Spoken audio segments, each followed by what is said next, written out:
नमस्कार, math with Satish sir में आप सभी का स्वागत है। दोस्तों, आज हम लोग एक अलग चीज़ करने जा रहे हैं। वो क्या है? अभी तक जो भी हम लोग टॉपिक बाय टॉपिक पढ़ रहे थे, आज से अभी आपका रेलवे एग्ज़ाम शुरू होने वाला है, एनटीपीसी ग्रुप डी। तो हम क्या कर रहे हैं कि आज से जो भी अभी विगत 18, 19, 20 में रेलवे के एग्ज़ाम में क्वेश्चन पूछे गए हैं, उस क्वेश्चन का सॉल्यूशन करवाने जा रहे हैं। ठीक है, चैप्टर बाय चैप्टर जितने भी क्वेश्चन पूछे गए हैं उसका मैं सॉल्यूशन करवाऊंगा आपको, ताकि एग्ज़ाम से पहले आप किस किस टाइप के क्वेश्चन आए हैं एग्ज़ाम में वो आप देख लें, प्लस आपका टॉपिक रिवीजन भी हो जाए। ठीक है दोस्तों, तो उम्मीद करते हैं कि ये टॉपिक, यह वीडियो आप लोग को बहुत पसंद आएगा। दोस्तों, वीडियो को शुरू से अंत तक जरूर देखें और अगर वीडियो पसंद आ रहा हो तो चैनल को सब्सक्राइब जरूर करें। ठीक है, तो आज जो हम लोग स्टार्ट करने जा रहे हैं वो परसेंटेज का प्रीवियस ईयर क्वेश्चन। ठीक है, अभी जो भी जब तक एग्जाम चलेगा तब तक उम्मीद करते हैं प्रीवियस ईयर जितने भी क्वेश्चन पूछे गए हैं, जिस भी टॉपिक से पूछे गए हैं, सारे टॉपिक समाप्त हो जाएंगे। ठीक है दोस्तों, तो उम्मीद करते हैं आप इस वीडियो को शुरू से अंत तक देखेंगे और पूछे हुए प्रश्नों को आप सही तरीका उसका क्या होगा, आसानी से कैसे हम लोग एग्जाम में बना सकते हैं, वो सारा तरीका हम आपको सिखाने का प्रयास करेंगे। ठीक है दोस्तों, तो आइए हम लोग आज परसेंटेज का क्वेश्चन स्टार्ट करते हैं। देखिए दोस्तों, आज का पहला क्वेश्चन कहता है कि 2 वर्ष बाद एक शहर की जनसंख्या कितनी हो जाएगी जो वर्तमान में 12 लाख है और वृद्धि की दर 4% है। ठीक है, इस क्वेश्चन को हम लोग 3-4 तरीके से बना सकते हैं, जिस तरीके से आपको आसान समझ में आए। ठीक है, पहले तो आप 12 लाख का 4% निकाल दीजिए, फिर जो भी आए उसको 12 लाख में ऐड करके फिर उसका 4% निकाल दीजिए। अगर आप फार्मूले के सहारे से बनाना चाहते हैं, a बराबर P1 प्लस R/100 के पावर t, उधर से भी बना सकते हैं, रेशियो मेथड से भी बना सकते हैं। तो आइए हम आपको रेशियो मेथड समझा देते हैं। रेशियो मेथड से बनाइए। ठीक है, रेट क्या है? 4% है। 4% का मतलब क्या होता है? 4/100। ठीक है, इसका काट दीजिएगा, कितना हो जाएगा? 1/25। वृद्धि का मतलब कि 25 पर कितना बढ़ जाएगा? 1 बढ़ेगा 1 साल में। तो ये 25 से बढ़ के कितना हो जाएगा? 25 से बढ़ के 26 फर्स्ट ईयर में, फिर सेकेंड ईयर में 25 से बढ़ के क्या हो जाएगा? 26 हो जाएगा। ठीक है, 2 साल की बात आ रही है, इसको मल्टीप्लाई कर दीजिए, ये हो जाएगा 625। इसको मल्टीप्लाई कर दीजिए, 26 का हो जाएगा 676। ये प्रेजेंट का है, ये वर्तमान है। ये कब का है? 2 वर्ष बाद का है। तो प्रेजेंट का वैल्यू दिया हुआ है 12 लाख, यानी 625 यूनिट का वैल्यू हमारे पास है 12 लाख। लाख पर कई जीरो? 5 जीरो होता है। ठीक है, तो 676 यूनिट का वैल्यू क्या हो जाएगा? तो 12 लाख गुने 676 बटे कितना हो जाएगा? 625।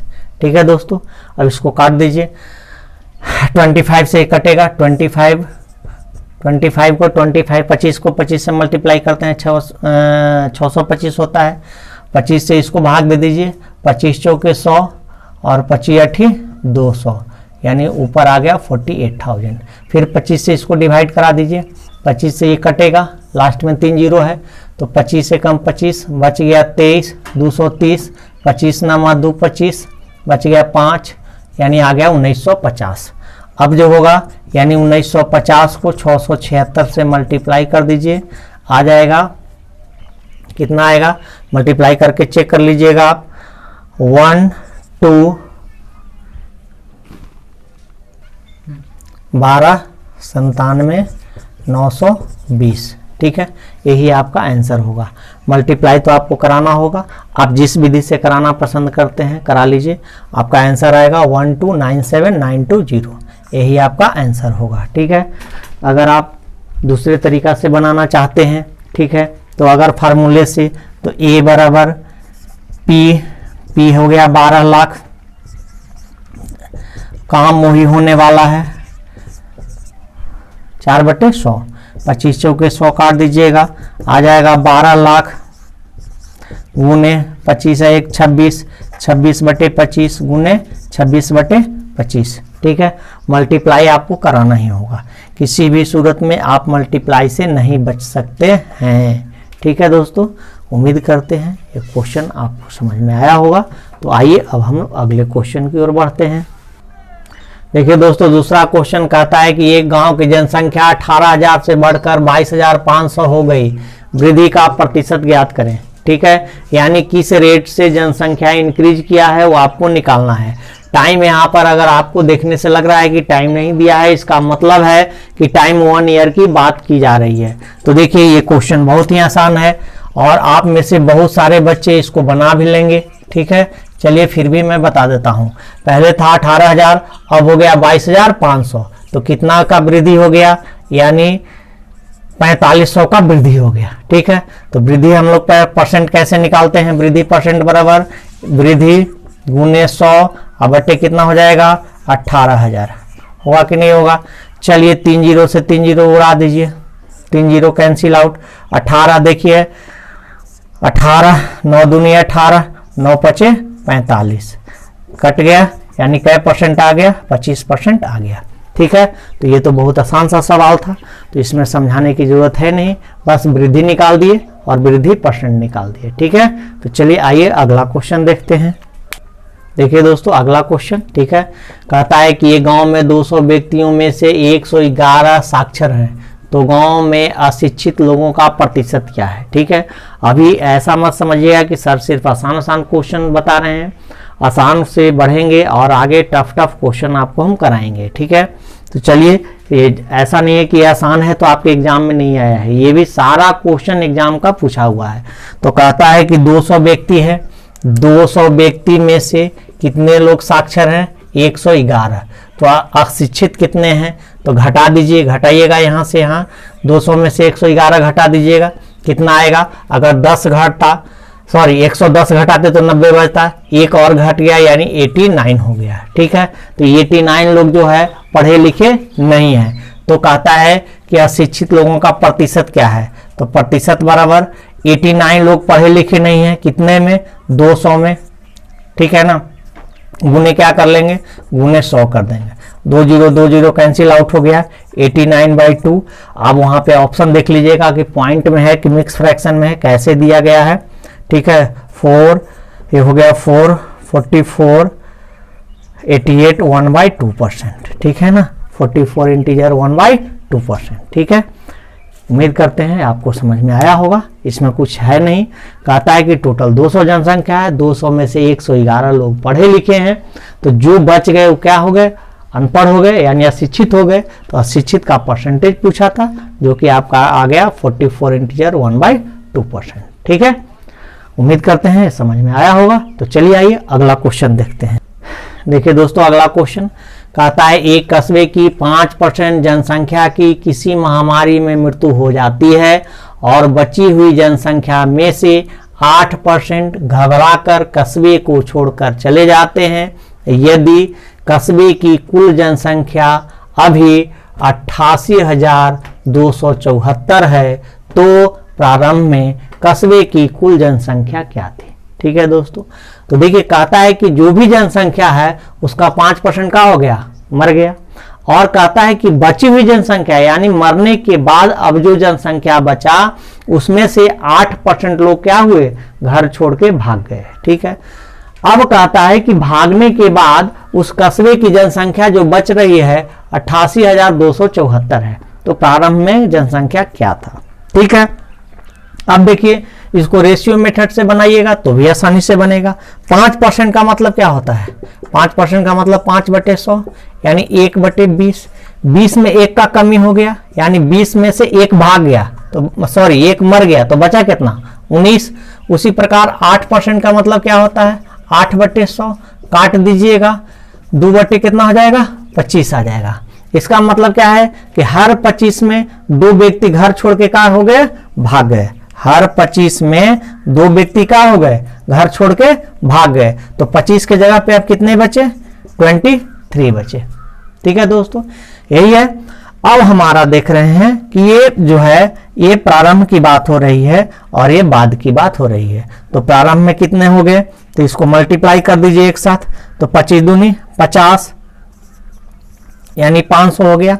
इसको मल्टीप्लाई करा दीजिए, ठीक है, तो कितना होगा 23 नामा 207, 7 20 23 26 कितना हो गया 43, 437। ठीक है दोस्तों, अभी 437 यूनिट का वैल्यू दिया हुआ है। क्यों? ये जो काम हुआ है ये हमारा काम, सारे काम समाप्त होने के बाद की ये बात हो रही है, यानी 5% मर गए, 8% भाग गए, अब बचे, तो बचा कितना 437 यूनिट। तो 437 यूनिट का वैल्यू दिया हुआ है कितना 88274। हमसे पूछा है 500 यूनिट का वैल्यू, तो 500 यूनिट का वैल्यू कितना हो जाएगा 88274 बाई 437, ठीक है, इंटू 500।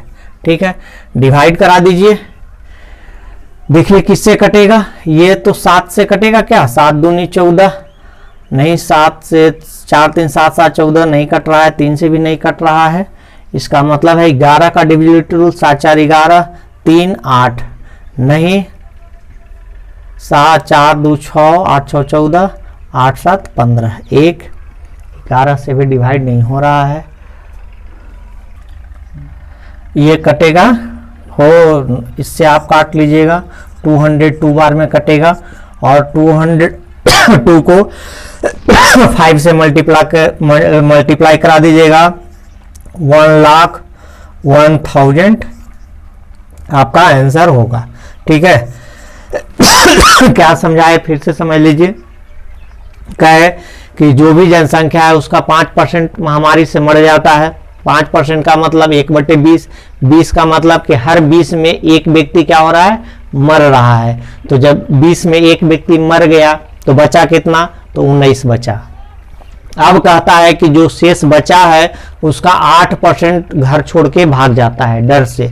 तो 8% का मतलब होता है 2/25, तो हर 25 में 2 व्यक्ति भाग जा रहा है। तो 25 के जगह पे अब कितना बच रहा है, 23 बच रहा है। बोले कि इन दोनों को आपस में मल्टीप्लाई करा लेते हैं और इन दोनों को आपस में मल्टीप्लाई करा लेते हैं। मल्टीप्लाई कराइए, यहाँ आया 500, यहाँ आया 437 यूनिट, यानी 437 यूनिट। 437 यूनिट का वैल्यू दिया हुआ है कितना 88,274। क्यों? क्योंकि मरने के और घर छोड़ के भागने के बाद ये जनसंख्या बच रहा है। तो यहाँ भी जो ये बच रहा है सारा काम होने के बाद बच रहा है। तो ये 437 यूनिट का वैल्यू हो गया 88,274। तो 500 यूनिट का वैल्यू कितना हो जाएगा, तो 88,274 बटे 437 गुने 500, 437 से इसको काटिएगा, 202 बार में कटेगा। थोड़ा सा कैलकुलेशन तो आपको करना पड़ेगा। कैलकुलेशन अगर फास्ट नहीं होगा तो थोड़ा समय ज़्यादा लग जाएगा, तो कैलकुलेशन तो आपको करना ही होगा। ठीक है, तो इसका आंसर आ जाएगा 1,01,000। ठीक है, तो चलिए आइए अब नेक्स्ट क्वेश्चन हम लोग देखते हैं। देखिए दोस्तों, बहुत अच्छा क्वेश्चन है। कहता है कि एक शहर की आबादी में लगातार 2 वर्षों में 10% और 20% की वृद्धि हुई, किंतु तीसरे वर्ष में 25% की कमी हुई।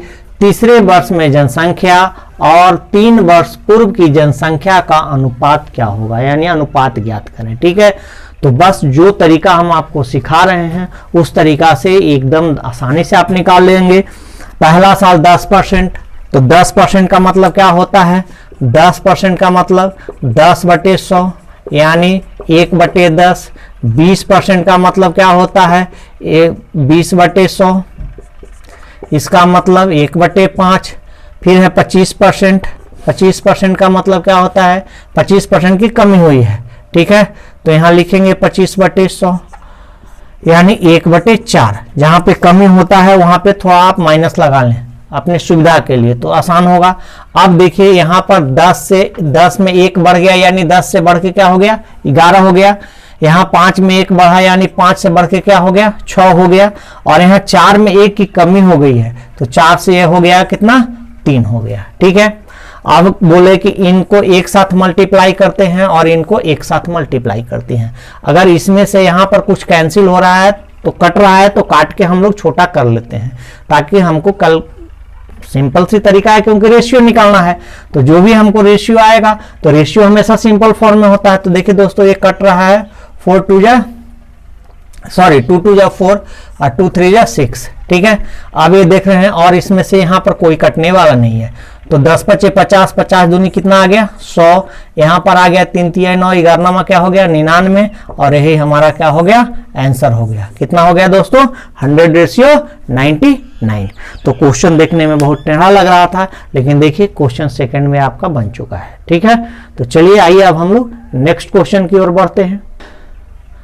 देखिए दोस्तों, यहाँ पर पूछा है कि कमी हुई तीसरे वर्ष में जनसंख्या और 3 वर्ष पूर्व की जनसंख्या। अच्छा, पहले है तीसरा वर्ष वाला, तो इसका जो आंसर होगा दोस्तों कितना आएगा 99:100 होगा। ठीक है, क्योंकि क्वेश्चन को अगर सावधानी से नहीं पढ़ेंगे तो आंसर गलत हो जाएगा।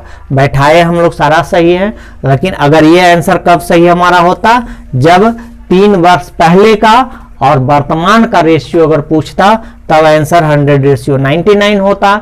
लेकिन हमसे पूछा क्या गया है 3 वर्ष पूर्व की जनसंख्या का वर्तमान की जनसंख्या से अनुपात क्या होगा। तो क्या कहता है तीसरे वर्ष में जनसंख्या और 3 वर्ष पूर्व की जनसंख्या, यानी पहले जो है तीसरा वर्ष पहले आया है और पूर्व बाद में आया है। तो तीसरे वर्ष वाला हम लोग जो लास्ट में आया है वो पहले यहाँ 99 आया है, तो पहले 99 ले लेंगे, और पहले क्या था 100, तो 100 बाद में होगा, यानी आंसर आपका 99:100 होगा।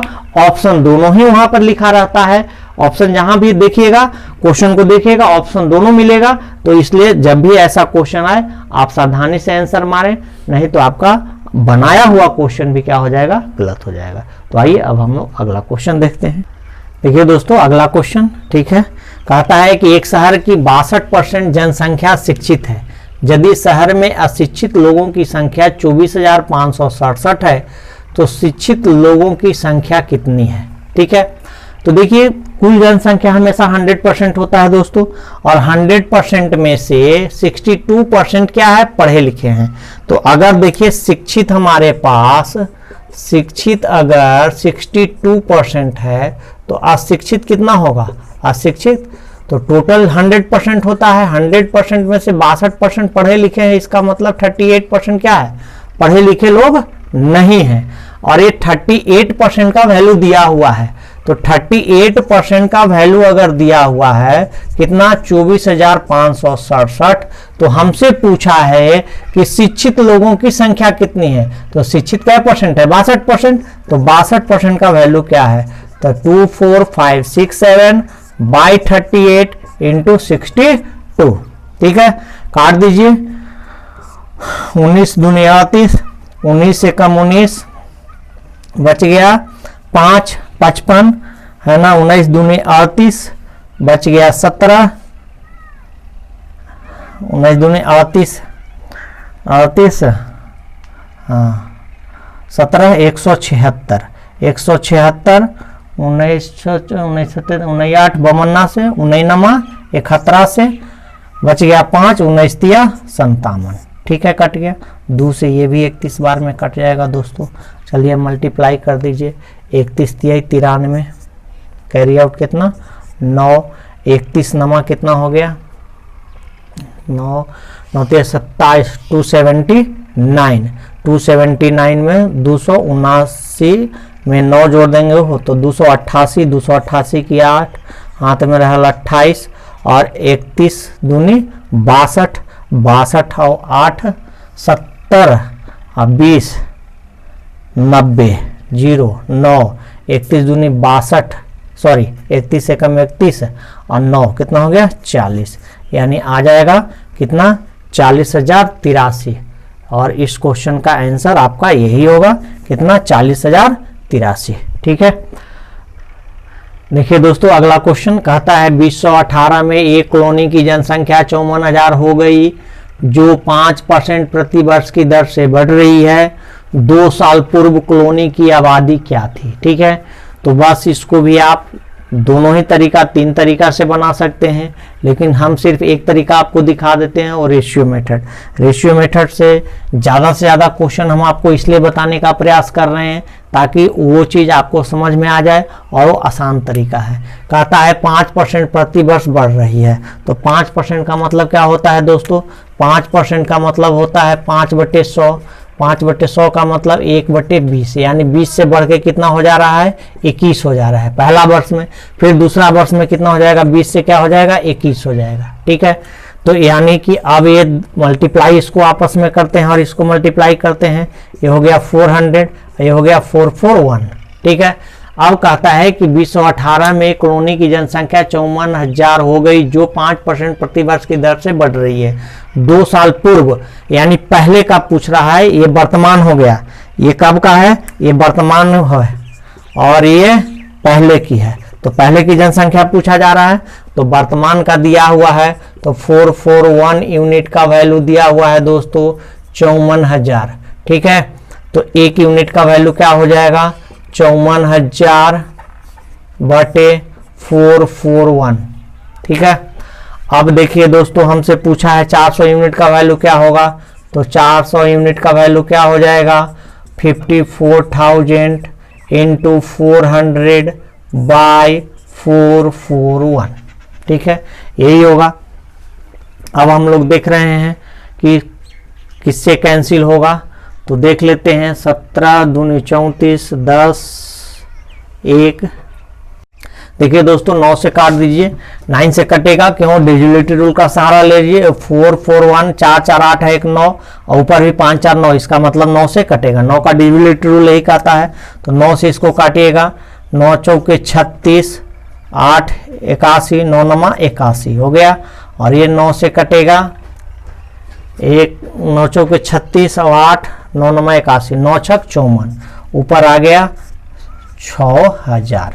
ठीक है, और किसी से कटेगा, 9 चौका 36 और 8 49।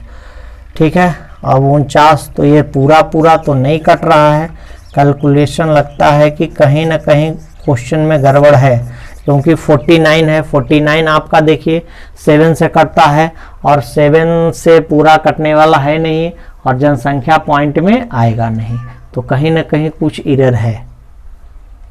देखिए दोस्तों इसका पूरा आंसर आएगा नहीं। ठीक है ना, क्यों, क्योंकि आप देख रहे हैं 49 है, 49 7 से कटता है, 7 से ऊपर कटने वाला कोई नहीं। इसका मतलब है कि इसका आंसर जो भी आएगा अप्रॉक्स में आएगा। ठीक है, तो आप अप्रॉक्स में वहाँ आंसर देख लीजिएगा क्या आ रहा है, जो भी अप्रॉक्स में आएगा वही आंसर होगा। ऐसे आंसर पॉइंट में, जनसंख्या पॉइंट में नहीं हो सकता है, लेकिन अप्रॉक्स में आपके ऑप्शन दिए जा सकते हैं। तो अगर अप्रॉक्स में ऑप्शन दिया है तो आप उसी ऑप्शन को लगाइएगा। हालांकि आपके जो बुक है जहाँ पे क्वेश्चन आया है, ठीक है, जो एग्जाम में पूछा गया है वहाँ पे ऑप्शन अप्रॉक्स में है, तो वहाँ जो ऑप्शन दिया गया है वो अप्रॉक्स में है, वो सही है। लेकिन अगर ऐसे आप इसका कैलकुलेशन करेंगे तो आंसर पॉइंट में आएगा। ठीक है, तो आप इसको ऑप्शन देख लीजिएगा, ऑप्शन जो भी वहाँ दिया गया है वो सही है, अप्रॉक्स में है। ठीक है, परफेक्ट आंसर नहीं आ सकता है। क्यों नहीं आ सकता, क्योंकि पहले ही आपको बताए कि नीचे 49 है और 49 7 से डिवाइड होता है, ऊपर कोई 7 से डिवाइड होने वाला नहीं है। और जब 7 से डिवाइड नहीं होगा, इसका मतलब है कि ये पूरा कटेगा नहीं। तो अप्रॉक्स में जो भी आंसर आएगा वो आप देख लीजिएगा, सही माना जाएगा। ठीक है, तो आज के लिए इतना ही, फिर हम लोग नेक्स्ट वीडियो में मिलते हैं। तब तक के लिए ओके, थैंक यू।